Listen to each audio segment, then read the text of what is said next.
This story is titled, I Paid for Girlfriend College Tuition for Years, only to find out that she was cheating with her ex and they were mocking me. So I made sure they never forget this for the rest of their life. My ultimate revenge. Hey everyone, before we jump into today's video, I need your help.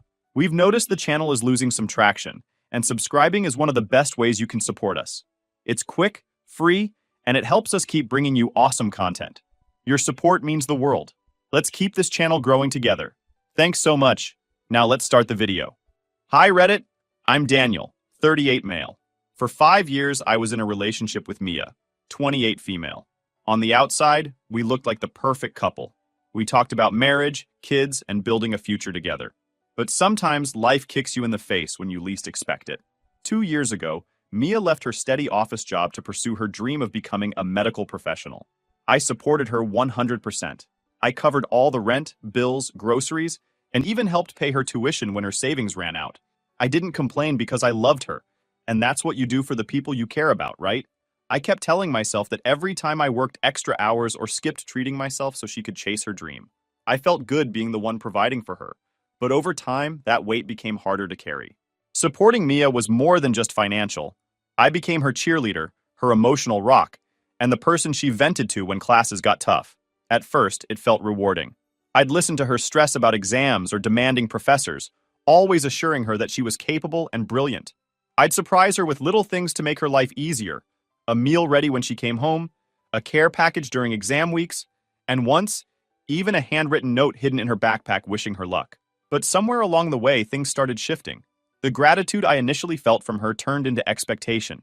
The small smiles and thank yous I loved getting from her disappeared, replaced by an air of entitlement. The changes in her behavior started slow.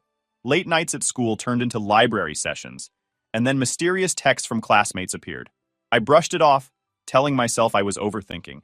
But then came the cryptic Instagram stories. Selfies, campus snaps, and quotes like, "Sometimes you have to lose yourself to find yourself." Who even says that? She had never been this active on social media before. Something felt off, but I chose to ignore it. Love makes you blind and, apparently, stupid. The social media activity wasn't just unusual, it was unsettling. Mia had always been someone who valued her privacy. Suddenly, she'd post pictures of herself out with people I didn't recognize, captioned with things like, "New beginnings," or "Chasing my dreams." It was subtle, but it felt like she was crafting an image of herself that didn't include me. I'd bring it up casually, asking who she was with or why she felt the need to share so much online, and her responses were dismissive. "Just classmates," she'd say, or "It's just fun." When I'd ask about her day, her answers were always vague. I'd see her texting at night, and she'd shrug it off, saying it was just study group stuff. But deep down, I knew. Those late-night study sessions were feeling more like excuses than explanations. I wanted proof before jumping to conclusions, so I stayed quiet. It wasn't just her words that felt off. It was her actions. Mia used to light up when we spent time together. Movie nights, cooking dinner as a team, or just sitting on the couch talking about our day. Those moments had been the foundation of our relationship. But now she was distant. She'd sit with her phone glued to her hand, laughing at messages I couldn't see. Our conversations felt forced, like she was going through the motions. One night, I caught her giggling while texting in bed. I asked her what was so funny, and she said it was just a meme from a classmate. When I asked to see it, she hesitated before showing me something that felt too generic to be the source of her amusement. It wasn't much, but it planted a seed of doubt. I started noticing patterns. Her phone was always on silent, flipped face down when we were together. She'd disappear into the bathroom for longer than usual, phone in hand. And then there were the late nights. She'd tell me she had to stay at the library or meet with her group for a project, but her explanations started to sound rehearsed. I wanted to believe her. I wanted to trust that the person I'd built a life with wouldn't betray me. But the gut feeling that something was wrong grew stronger every day. Still, I told myself I was being paranoid. I told myself I was imagining things because I didn't want to face the possibility that the woman I loved was lying to me. The breaking point came one evening when I overheard her on the phone. I was in the kitchen, and she was in the living room, speaking in hushed tones. "Yeah, I'll see you later," she said, her voice soft and almost flirtatious. When I walked into the room, she jumped, quickly ending the call. "Just a classmate," she explained, her cheeks flushed. That night, I lay in bed staring at the ceiling, wondering if I was crazy. Was I imagining her pulling away? Was I reading too much into her secrecy? Or was there something she wasn't telling me? I decided I needed proof. I wasn't going to accuse her without knowing the truth. If she was hiding something, I'd find out. And if she wasn't, then I'd confront the insecurities eating away at me. Either way, I needed clarity. Last week, everything fell apart. It started like any other Wednesday morning. I was running late for work and couldn't find my phone. Frustrated, I asked Mia if I could use hers to call it. She handed me her phone without hesitation, which threw me off. I was expecting a moment of panic, maybe some excuse about why she couldn't let me use it. But no, she handed it over, completely calm. For a moment, I thought I was overreacting. As I unlocked her phone, her Instagram messages were still open on the screen. My heart stopped when I saw the top message.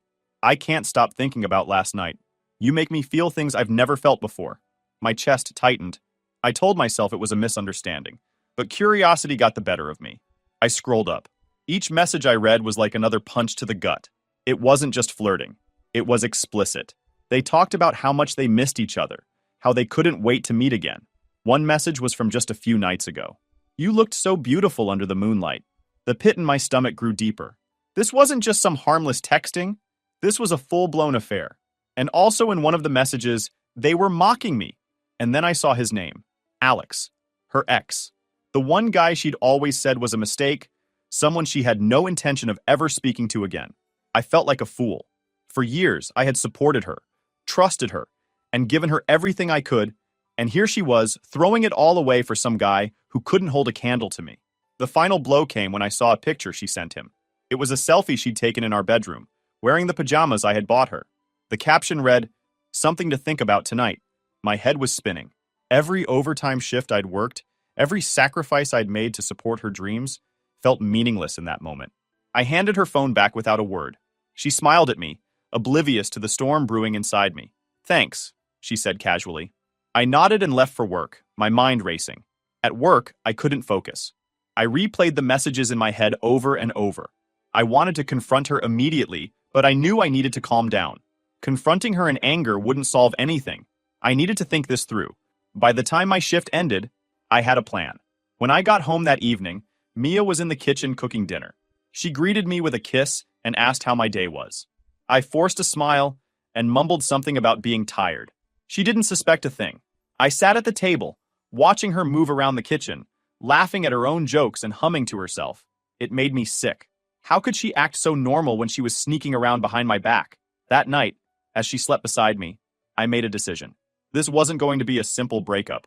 Mia had taken advantage of my love and trust. She needed to face the consequences of her actions, and I was going to make sure she did. I started replaying every suspicious moment over the past few months.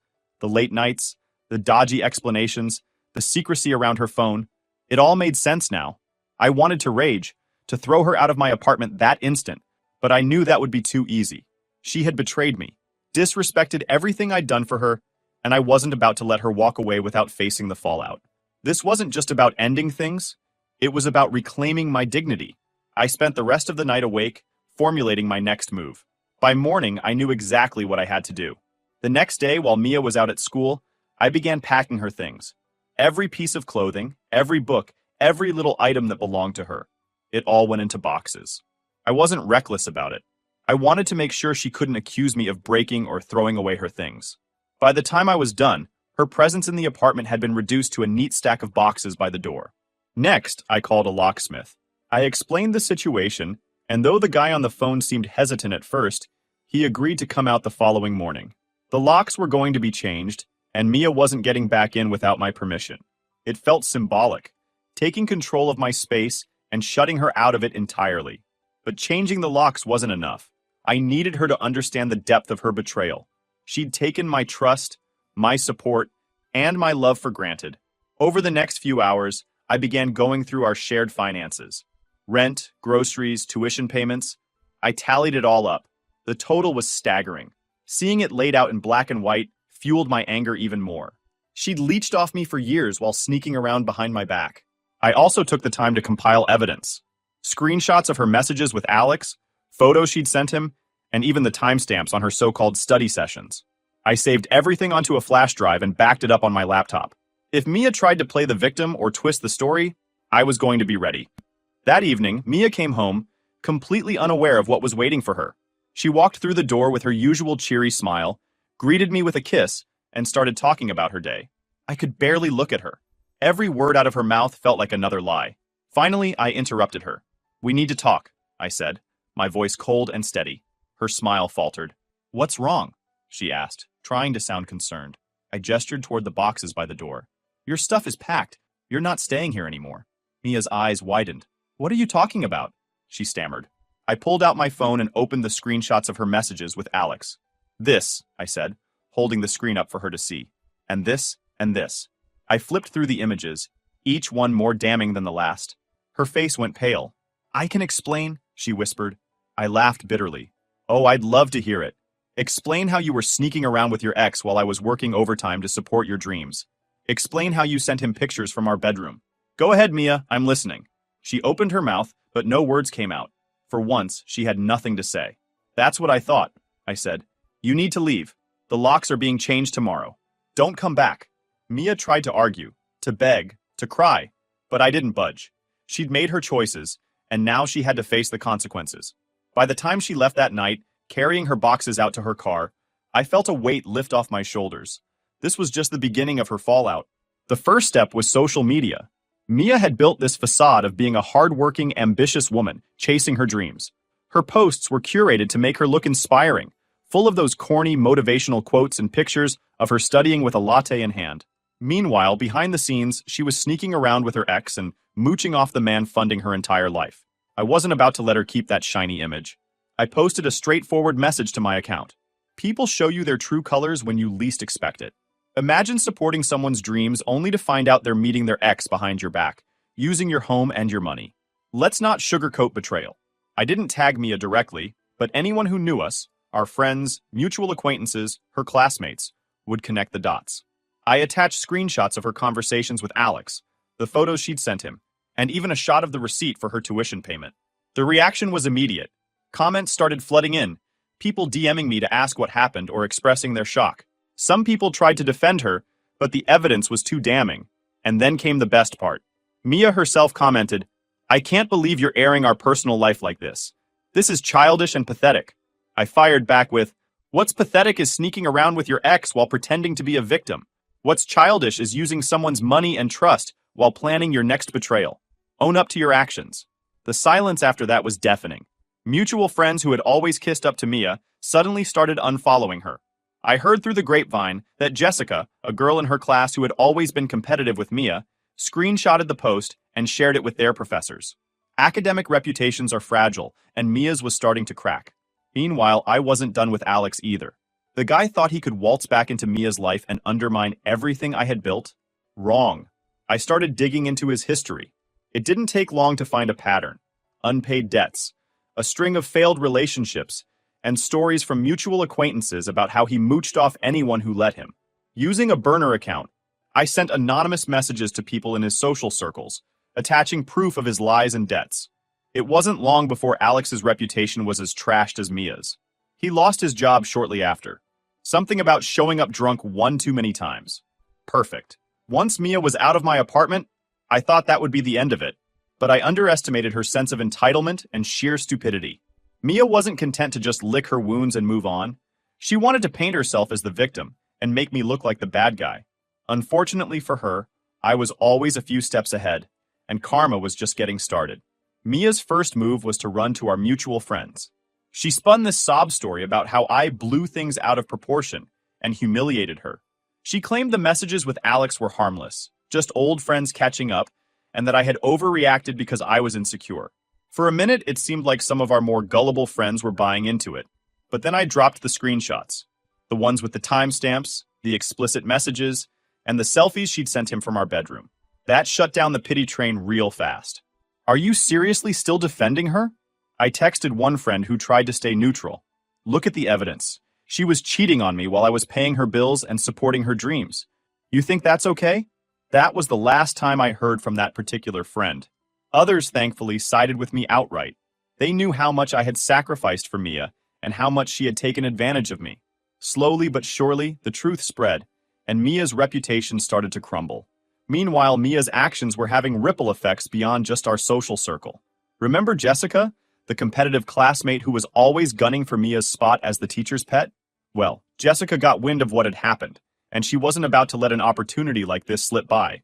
She started sharing the story, discreetly at first, but then more openly, among their peers and professors. Suddenly, Mia's academic integrity was being questioned. People started wondering if her success was earned or if she had been manipulating others, just like she had manipulated me. Her classmates began to avoid her, and group project invitations dried up.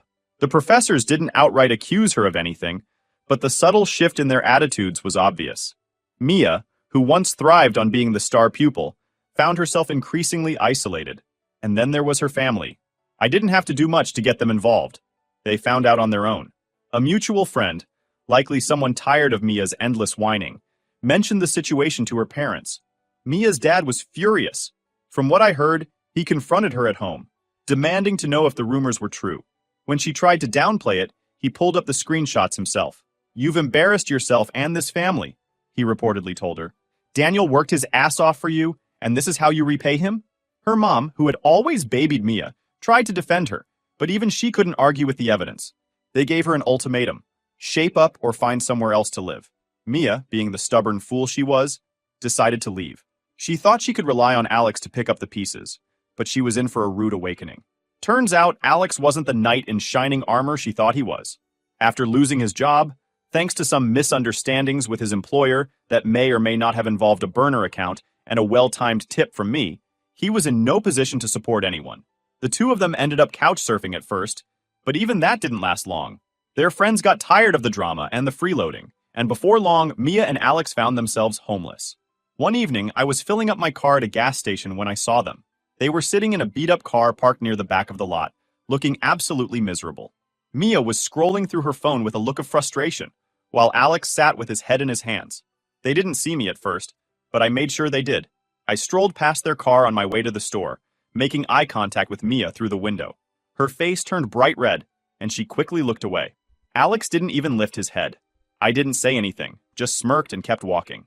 The sight of them sitting there, broken and defeated, was more satisfying than any words could ever be. After that, I heard bits and pieces about their downfall through mutual acquaintances. Mia was working odd jobs, barely scraping by. Alex had tried to get another job, but his reputation, and his drinking problem, kept catching up with him. The two of them were constantly fighting, blaming each other for their situation. "She's a nightmare," one of their former friends told me. "All she does is complain about how hard her life is now, like she didn't bring this on herself. Good. Let her stew in the mess she made." Meanwhile, my life was looking up. I'd started going out more, reconnecting with old friends, and focusing on myself. Work was going great, and I even started dating again. It felt good to be free of Mia's toxicity and to reclaim my time and energy for things, and people, that actually mattered. One day, I got a call from Mia's younger brother, Eric. He'd always been cool with me, and we'd stayed in touch even after everything went down. "Hey man," he said. "Just wanted to let you know, my parents are still pissed at Mia. She's been trying to get back in their good graces, but Dad's not having it. He said she burned too many bridges." I couldn't help but laugh. "Well, maybe she'll finally learn some accountability." Eric chuckled. "Yeah, maybe. Just thought you'd like to know karma's still doing its thing." While I was thriving, Mia and Alex were sinking deeper into their mess. The last I heard, they had been kicked out of the car they were staying in after Alex got into an argument with the owner. Word got around that Alex had finally bailed on Mia, leaving her with no money and nowhere to go. She ended up crashing with a distant relative, someone who didn't know the full extent of her drama. It wasn't long before that arrangement fell apart too.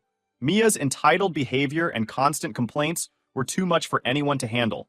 The final blow came when Jessica, her former classmate, shared an anonymous tip with one of their professors about Mia's unethical behavior during group projects. It led to a formal investigation, and while nothing could be definitively proven, the stigma stuck. Mia's dreams of becoming a medical professional were effectively over. No one wanted to work with someone whose reputation was tainted by lies and manipulation. Meanwhile, my relationship with my new girlfriend Emma is growing. She became a constant source of joy and support, and together, we're building a life that's free of drama and toxicity. We have trips planned, new hobbies to explore, and goals to reach together. Being with her reminds me of what a healthy relationship is supposed to feel like. Mia and Alex were nothing more than a distant memory now, a cautionary tale about what happens when you take advantage of the wrong person. As for me, I was finally living the life I deserved, one filled with love, respect, and endless possibilities. And for that, I couldn't have been more grateful. Update. Hi Reddit, it's me again. Just when I thought Mia was finally out of my life for good, she found a way to claw her way back. It had been months since I'd seen or heard from her directly, but I still heard about her downward spiral through mutual acquaintances. Every update only reinforced what I already knew. I dodged a bullet. So, imagine my surprise when one evening, just as I was settling in for a relaxing night, there was a knock at my door. I wasn't expecting anyone, and when I opened the door, there she was, Mia. She looked nothing like the woman I'd once been with. Her hair was disheveled, her clothes wrinkled, and there were dark circles under her eyes. It was obvious she hadn't been doing well, but I wasn't about to feel sorry for her. "What do you want, Mia?" I said, leaning against the doorframe, making no effort to invite her in. Her lip quivered as she tried to force tears that weren't quite there. "Daniel, I need to talk to you. It's important." I folded my arms. "I don't think we have anything to talk about." "Please," she said, her voice breaking. "Just 5 minutes. I swear." I should have slammed the door in her face, but curiosity got me. I stepped aside reluctantly, gesturing for her to come in. She walked in cautiously, like she knew she didn't belong there anymore, and sat on the edge of the couch, fidgeting with her hands. "What's this about?" I asked, keeping my tone cold. She hesitated, her eyes darting around the room. I don't know how to say this, but I'm pregnant." I stared at her, expressionless. "And why are you telling me this?" Her eyes widened, as if the answer should have been obvious. "Because it's yours, Daniel. Or the father." I couldn't help but laugh, a deep, humorless sound that echoed through the room. "You really expect me to believe that? After everything you did? After Alex and God knows who else?" Her face flushed. "It's not Alex's, I swear. It's yours. I haven't been with anyone else since before we broke up." I raised an eyebrow. "You expect me to take your word for it? The same word that wasn't worth anything when you were sneaking around behind my back?" Tears started streaming down her face now, and this time they seemed real. "Daniel, I know I messed up. I know I don't deserve your forgiveness. But this isn't about me. It's about the baby. Our baby." I shook my head, my patience wearing thin. "You've got some nerve coming here, Mia. You think you can waltz back into my life and drop this bomb, expecting me to just take responsibility without proof? That's not how this works." "I'll do a paternity test," she said quickly. "I'll prove it to you. Please, Daniel, just don't shut me out. I don't have anyone else." And there it was. The real reason she was here. She wasn't looking for me because she wanted to make amends, or because she cared about the truth. She was here because she had burned every other bridge and had no one left to turn to. She needed a lifeline, and I was her last resort. I leaned forward, making sure my voice was calm but firm. "Let me make something clear, Mia. If, and that's a big if, that child is mine, I'll do what's legally required to support them. But that's it. You and I, we're done. Don't think for a second that this changes anything between us." Her shoulders sagged, and for a moment, she looked like she might argue. But then she nodded. "Okay," she whispered. "I understand." "Good," I said, standing up and opening the door. "Now leave." She looked like she wanted to say something else, but she thought better of it and walked out without another word. The next few weeks were a whirlwind. I made arrangements for a paternity test, insisting that everything go through official channels. I wasn't about to let Mia manipulate the situation or take advantage of me again. She complied, probably because she had no other choice. When the results came back, they confirmed what I'd suspected all along. I wasn't the father. I sat in my car outside the testing facility, staring at the paper in my hands, a mix of relief and anger washing over me. She had lied. Again. Whether she genuinely believed I was the father, or was just grasping at straws to reel me back in, didn't matter. The result was the same. She had tried to use me, and it had backfired spectacularly. I wasted no time confronting her. I called her and told her to meet me at a nearby park, a public place where she couldn't make a scene. When she arrived, I didn't mince words. "It's not mine," I said, holding up the test results. Her face went pale.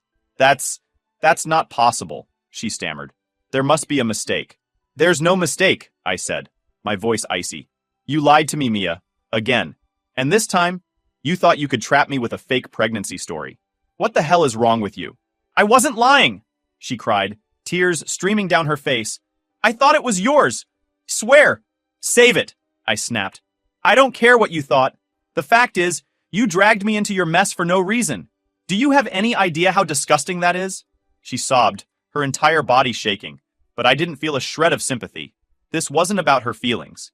This was about her blatant disrespect for me and my life. This is the last time you mess with me, Mia, I said, stepping closer to her. I don't want to see you, hear from you, or even hear your name ever again.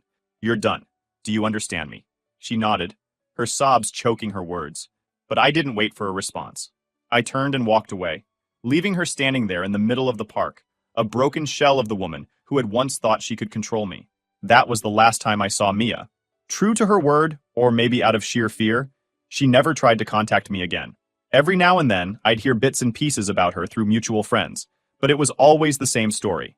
She was still struggling, still blaming everyone else for her problems, and still incapable of taking responsibility for her actions. As for me, life continued to improve. My relationship with Emma grew stronger, my career flourished, and I finally felt at peace knowing I had taken back control of my life. Mia's desperate attempt to manipulate me with the pregnancy had only reinforced what I already knew. I was better off without her, and nothing she could ever do would change that. Sorry if I made this so long, Reddit. I just wanted to show you how far Mia's audacity can go. She wanted to exploit me until the very end. Thank God I'm not the father. I can't imagine my future kid having an awful mother like her.